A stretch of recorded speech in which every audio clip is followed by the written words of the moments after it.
You're listening to the Subrogation Support Network, a podcast from Mathieson, Wickert & Layer, America's subrogation law firm, with dissemination of new developments and changes in subrogation law, as well as emerging trends and best practices. Here's your host, Ashton Kirsch.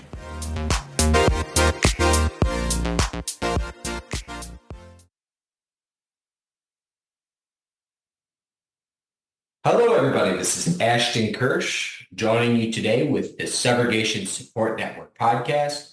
Today, we're going to talk about kind of a unique and really interesting insurance endorsement called the MCS-90 Endorsement, and how we can use this endorsement to this relatively obscure issue and thing to really pull a rabbit out of a hat and create kind of like a coverage where none exists. And understand it's not coverage, but ultimately, it's a way to recover when there's coverage denials from the defendant, from the adverse carrier.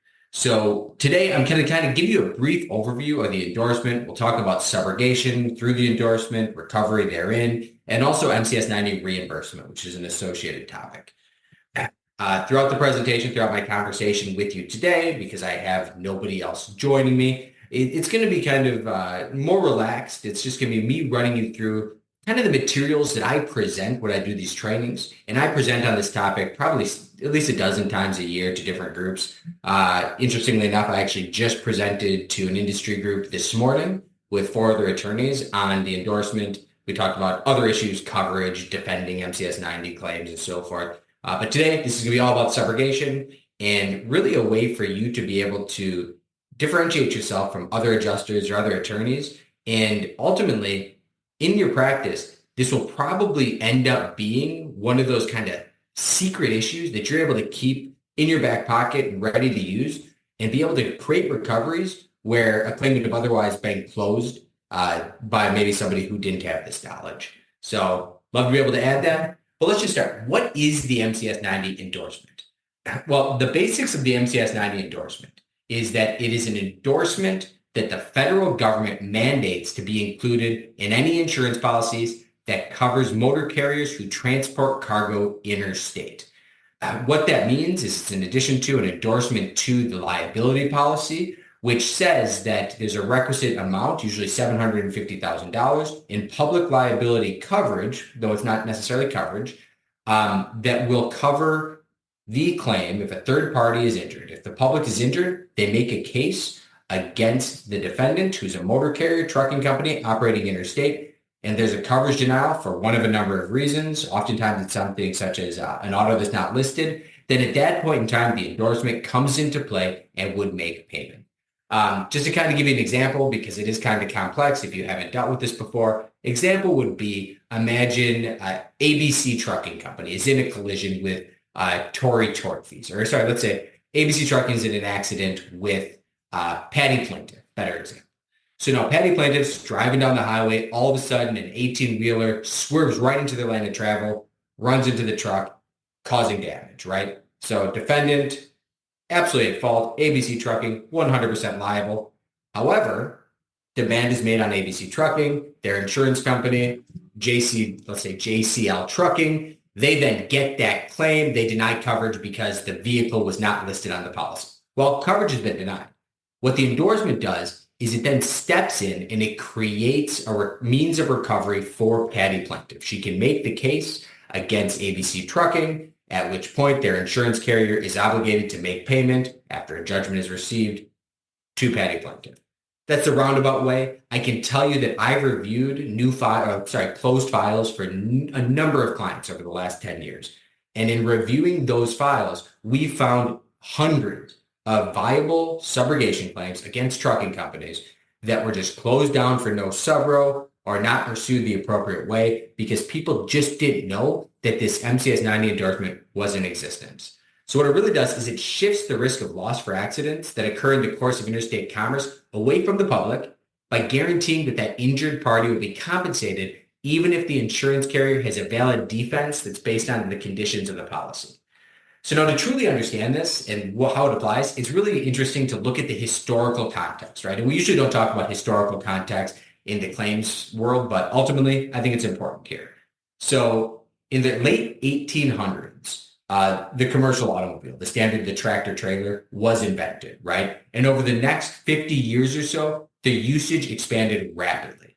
By the end of World War I, the roads had commercial motor vehicles, trucks, 18-wheelers operating regularly. But then by the 1930s is really when things started to expand like wildfire.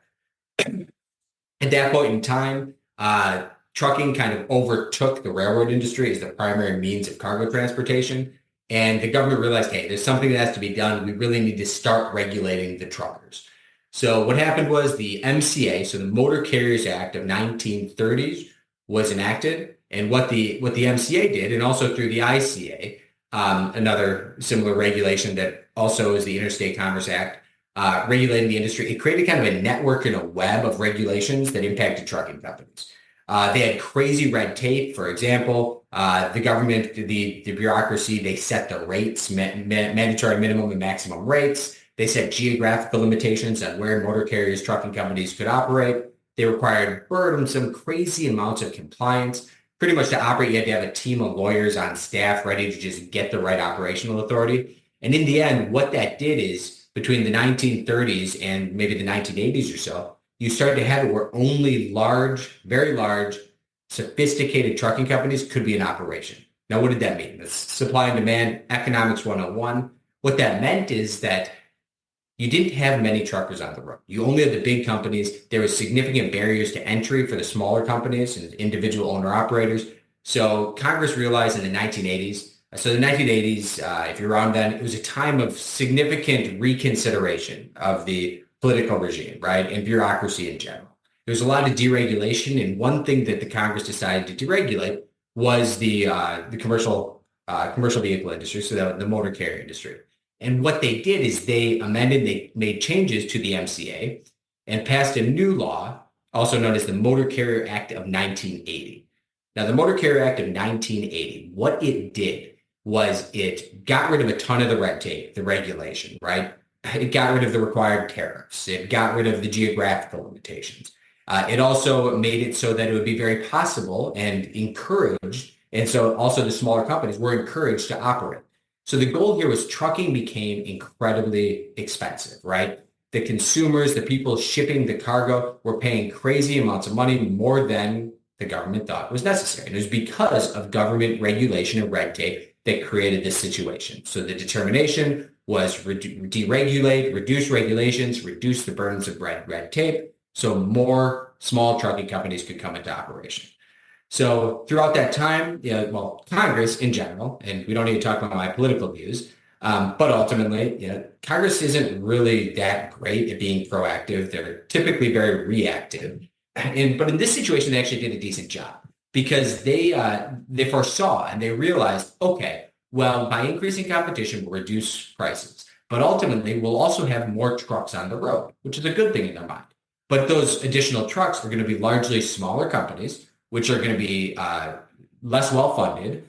They're going to be more likely to have potential insurance coverage issues. And in the end, the drivers maybe have less training. There's going to be fewer safety protocols, more than likely. So they realize there's going to be more accidents, and there's going to be more accidents with trucking companies that may not have the ability to make payment. So associated with the MCA of 1980, the government also decided to include required public liability insurance, right? And that insurance, the public liability coverage and responsibility, that is found through three ways, right? There's three ways for a motor carrier who wants to operate interstate to be able to comply with what right now the FMCSA, the Federal Motor Carriers Administration, is who manages that and maintains that. But there's three ways for the motor carrier to be able to comply. The option number one would be that they can go out there and they can get an MCS-90 endorsement. So they have their insurance carrier issue a policy that includes an endorsement. That's by far the most common way. Two other ways, through a requisite surety bond or have the size and sophistication to self-insure. Almost across the board, we see MCS-90 being applicable here for these claims. So now it's important to remember several items here. One, MCS-90 only applies to interstate commerce. We don't need to get into it, but there are circuit splits. Several of the federal judicial circuits say that interstate commerce requires actual transfer and movement over two or more state lines. So there's another, I believe, two circuits right now who are saying if the load is even bound interstate, then it's interstate transport subject to the MCS-90 endorsement. As I'm sure you can imagine how that could apply. For example, incident occurs in California for a load that's being bound to Nevada. At that point in time, if that circuit has interpreted MCS-90 to apply to interstate commerce based on where the load is going, then it could be recovered still there. So ultimately, that's what we see. Liability requirements that are mandated by MCS-90 and also just the public responsibility here. We're looking at somewhere in the $750,000 to $5 million range in public liability for freight. And that's depending on the commodities being transported. Higher amounts for hazardous material, higher amounts for transportation of individuals, people, and other sorts of, oil, gas, whatever it could be. But ultimately, typically when we see these in the standard commercial auto context, we're looking at about $750,000 in public liability insurance that's mandated. So the policy language, I think, it is kind of bland, but I'm going to read it because I think it's important. But this is the language that is stated in the MCS-90 endorsement to the policy. It states, in consideration of the premium stated in the policy to which this endorsement is attached, the insurer agrees to pay, within the limits of liability described herein, any final judgment recovered against the insured for public liability resulting from the negligence in the operation, maintenance, or use of motor vehicles subject to the financial responsibility requirements of insert law, regardless of whether or not each motor vehicle is specifically described in the policy and whether or not such negligence occurs on any route or in any territory authorized to be served by the insured or elsewhere. So all in all, that's really where it comes in. MCS-90 is going to apply when an insurance carrier has a claim made against them. They find out either one of a couple things. One, most common, hey, our insured, the defendant, failed to list the vehicle as they need to have requisite coverage. So coverage is denied, but MCS-90 endorsement would step in to make payment. Or excluded drivers, we see it often there. And we also see issues with cancellation periods. FMCSA and the federal government has additional requirements where the time limit between when a policy is canceled can be So basically, if the policy is canceled, it becomes canceled for real coverage. There's no coverage for a policy that's been canceled. However, there's a waiting period under the MCS-90 endorsement, meaning that when you fit kind of in that zone of, let's say 10 days afterwards, well, 10 days afterwards, the policy is not going to cover it because the policy has been canceled, but MCS-90 is still going to apply because the filing is still valid. So what the motor carrier does, they file the endorsement with the FMCSA, and then along with many other things, they can get the authority to operate interstate. So as I said, cancellation, non-listed auto, excluded driver, also environmental issues can give rise to denial in MCS-90 endorsement, and many other things. But the big things, and what I encourage everyone just to remember on this is, one, when will MCS-90 apply? It'll apply when, one, interstate transport by motor carrier, two, negligent action causes injury to the public. Public would be person or property. This applies to personal injury or property damage. Three, insurance coverage denied for various reasons. And four, those reasons fall within those that apply to MCS-90. Okay, that's kind of MCS-90 in a nutshell. Let's talk about some related things. Well, first off is, interestingly enough, and this is important practically speaking, this is not insurance coverage. So the insurance carrier who issues that endorsement has no duty to defend their insured. So they don't have to go forward and they don't have to defend it. They can just leave the insured out there high and dry, and they'll have to defend it themselves. That being said, I can say practically speaking, most insurance carriers do defend their insureds under a reservation of rights because they want to make sure that if a judgment is taken out against them, that they've had the chance to contest it and to fight on liability or damages. Because ultimately, the endorsement comes into play, right? So let's say I am that Patty plaintiff, and Patty plaintiff is my client, for example. Well, Patty makes the case against ABC Trucking. They file suit because coverage been denied. Let's say they don't defend it. Let's say, XYZ Insurance decides not to defend ABC, their insured, because coverage is denied. It was an unlisted vehicle. Well, at that point in time, I would move forward with getting a judgment against ABC Trucking, and then move forward with enforcing that against the insurance company. Because the only way that this comes into play, MCS-90 does not become valid. It does not become recoverable against the insurance carrier until there was a judgment against their insured. So practically speaking, that's the case. But it is important to note that there's really no duty to defend on behalf of the adverse carrier. That said, I can tell you that most adverse carriers, they are settling these cases. We go to them and we say, hey, we know that you're operating interstate, your insured was. We know that there's an endorsement, assumptively there's an endorsement, and accordingly, we ask for reimbursement under MCS-90. And typically, that can move forward. Okay. So one issue and reason why this is becoming more and more important is because just how the trucking industry looks right now. If anyone listening right now deals with commercial auto claims, be it for the motor carrier or on behalf of an insurance carrier who maybe writes personal auto claims and has accidents with trucking companies, whatever it could be, we're seeing more and more very small trucking companies in operation, owner-operators who are leased on to even another company or a broker that tenders the load to an individual who subtenders it to somebody else. I mean, we're seeing a really, really unique thing in the trucking industry because there are so many small businesses. And the issue with trucking is a lot of these businesses, they do not have sufficient assets to sustain a judgment, at least any significant judgment. Typically, the tractor is their primary asset, if not only asset. Usually, that's under an LLC, meaning unless we pierce the corporate veil, we can't go against the defendant, the owner of the company individually. Usually, the driver is the owner or one of the owners of this company.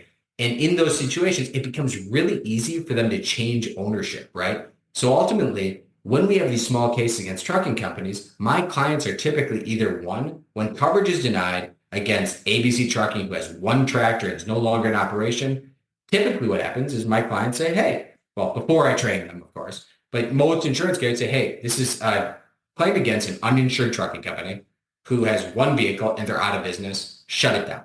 Just close it down. Or maybe send it to a debt collector, one of the two. And then the debt collector sends 6 or 10 letters and then closes the case down.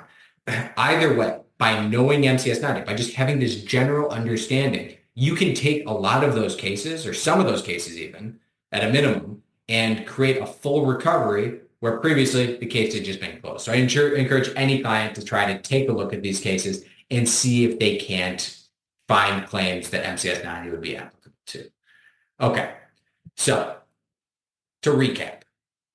1, what do we do in these cases? 1, we assert a claim against the trucking company, right? ABC Trucking there. 2, we ascertain the identity of their insurance carrier.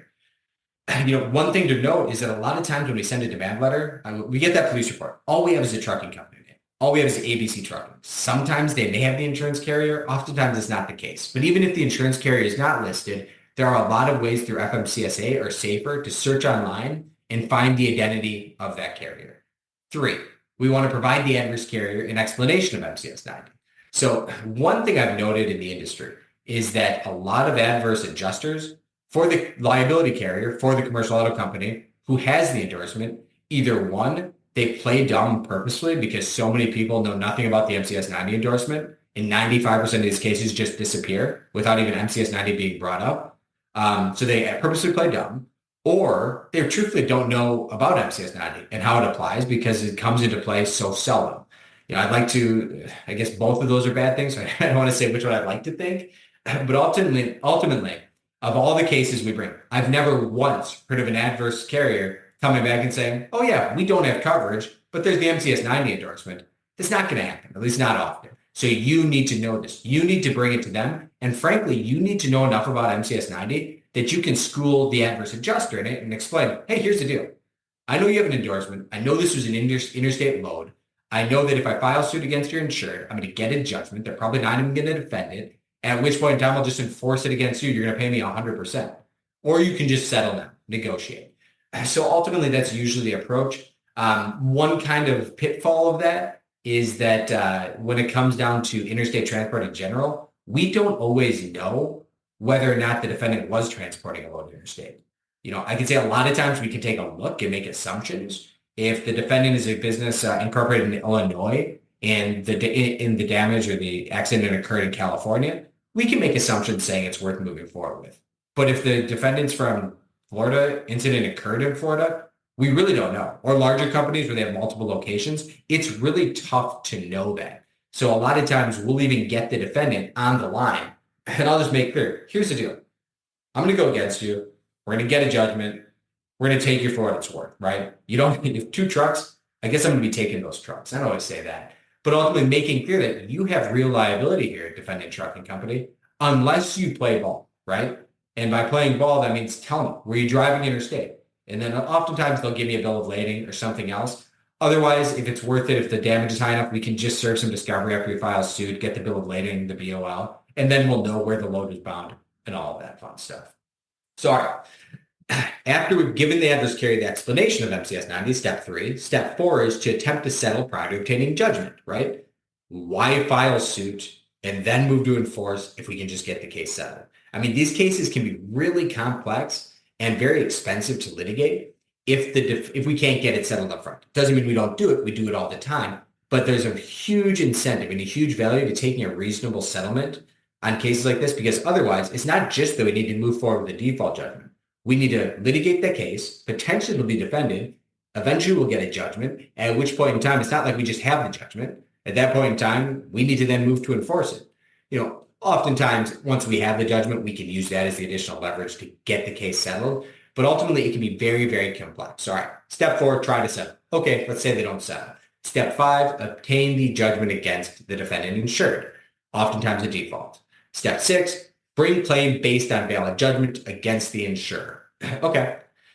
Usually, that means that, we just go to them and say, here's the claim. We have a judgment. Pay up. And oftentimes at that point, if they haven't settled prior to that, usually that's what it takes. And usually they realize, oh yeah, we messed up. We're going to make payment. And if not, there are different additional avenues. There are ways for us to move forward with an appropriate action to enforce the claim against the carrier through the endorsement.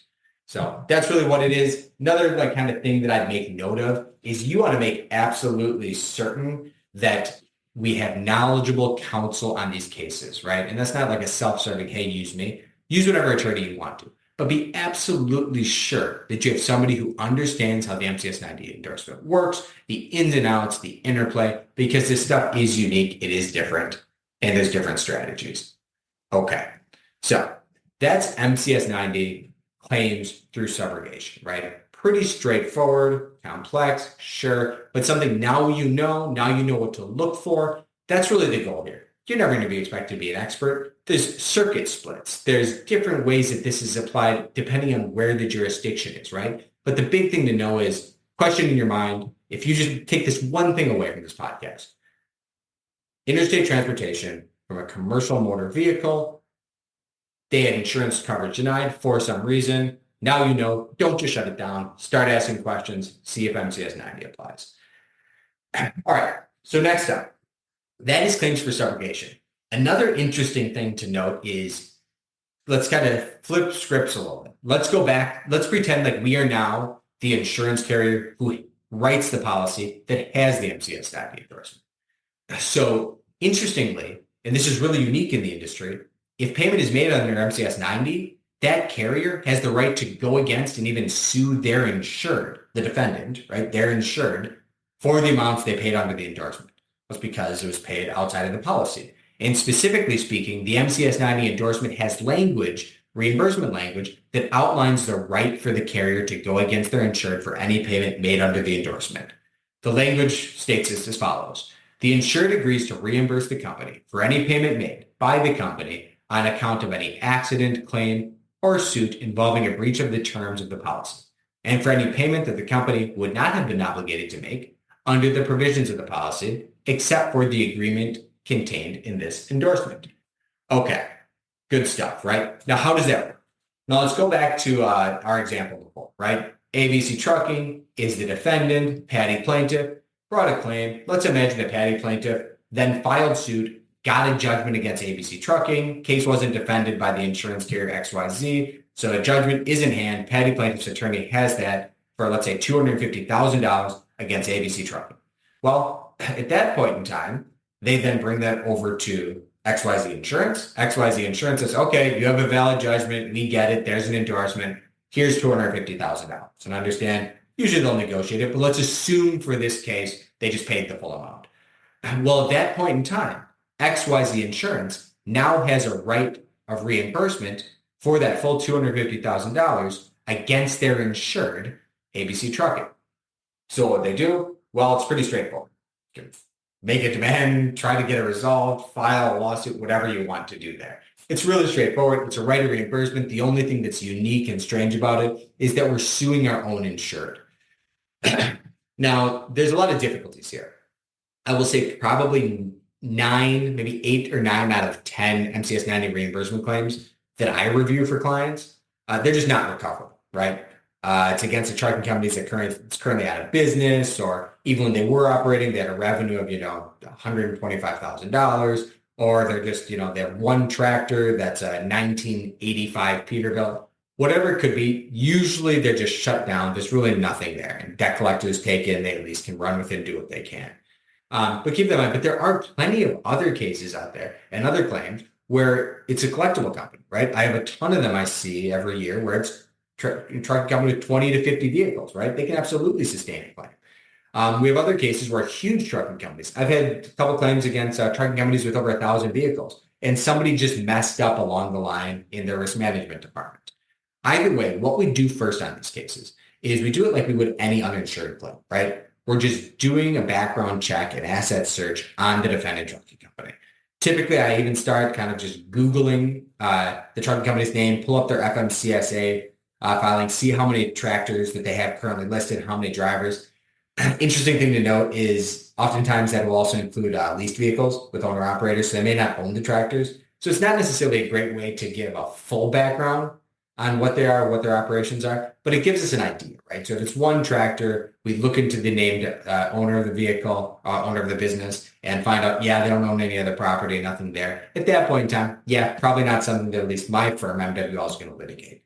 Better for a debt collector. But ultimately, there's going to be some of them work with it. So it's about building a process and procedure for those carriers handling these cases, just to make sure that we're doing it right and we are strategically pursuing these cases, because they are very viable. And it's pretty straight. I mean, it's a straight claim under the policy. I mean, the language is the language. It's a right of reimbursement. Another thing to kind of note there is under these reimbursement claims, trucking companies, as I mentioned previously, are really interesting in that, typically these are smaller companies. A lot of times there's, families are involved. It could be a husband and wife, a brother and a sister. And one thing that's interesting is when it comes to just the business at hand, the fact that their primary asset is a movable motor vehicle, right? It's a tractor trailer, maybe just a tractor.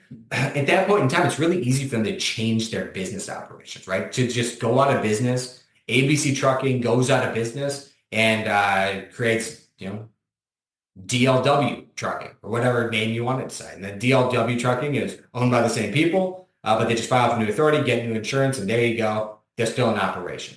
And on its face, it looks like, oh yeah, ABC's out of business, so there's nothing there. But in fact, it's just been moved around. It's really easy to do a shell game there. And I've seen it happen hundreds of times, even with larger companies. I've seen several companies with 50 tractors where they get a huge case against them. They just go out of business, reincorporate under a new name, and just hope everything's going to be all right. Well, there are a lot of means by which we can get through that, right? It's called piercing the corporate veil. A lot of times you have to show that the owner commingled assets, committed fraud, neglected filings, or did something else so it allows us to pierce the corporate veil and go against the new successor company. So in the end, just keep that in mind. Always, always, always on any claim against a business, if they're out of business, just look a little deeper. It's worth digging. Other things to consider is there may be ways to pursue other parties under these claims. Sometimes, for example, under MCS-90, we've had situations where we're seeking reimbursement. The defendant insured is adamant. We sent everything into our agent. Our agent took it. We have emails, we have letters, we have filings showing that we did everything to add that vehicle. The coverage denial was wrong. The agent was negligent. It's an E&O claim, so an errors and omissions claim against the agent. And we've actually had a few of those over the last couple of years. We've recovered, significant amounts on those cases. So keep it in the back of your mind. We're going to see that very seldomly, but when we do, it's a very, very legitimate claim. All right. Finally, keep in mind that MCS-90 endorsement, it is involving interstate transportation, right? 2 or more states. It's not going to be applicable for a case where trucking companies from Wisconsin carrying a load from Sheboygan to Beloit, right? If Beloit to, North Beloit to South Beloit, because that's two different states, North Beloit's in Wisconsin, South Beloit's in Illinois, that would still be interstate transport. But if it's still within one state, MCS-90 will not apply. However, keep in the back of your mind, you could still have a case like that. If it's a high enough dollar value, good enough claim, bring counseling. Because some states, such as Texas, have rules that are applicable, just like MCS-90, to intrastate claims. So through Form F filings, other sort of filings, different states have requirements to protect the public within the state from motor carriers operating within state lines. So I think it's interesting stuff. This isn't something, first off, y'all know me at this point in time. I could talk to you for another 2 hours on pretty much any topic right now. But I don't want to drone on and on about this. The biggest thing here, this is a quick podcast episode, but I just want everyone just to remember what MCS-90 is, what we're looking at, being able to identify it. I encourage all insurance carriers to look further into this, to call me. I'll set up a training like this for your claims team. I'll help you review the files to see if there's anything in there that you may have missed. And I would encourage anyone, find counsel, find a vendor, do it internally, review your files, look for commercial auto incidents where coverage was denied and the file is being closed. If it's still within the requisite SOL, you may have a number of viable claims. And even if it's, one out of every 250, think about the amount of money that's out there just sitting that we're missing if we don't have a strategic approach in place. That's what I have for you today. I think it's a good topic. I appreciate everybody. Thank you. Thank you. Until next time, this is Ashton Kirsch signing off with the Subrogation Support Network podcast. Thank you.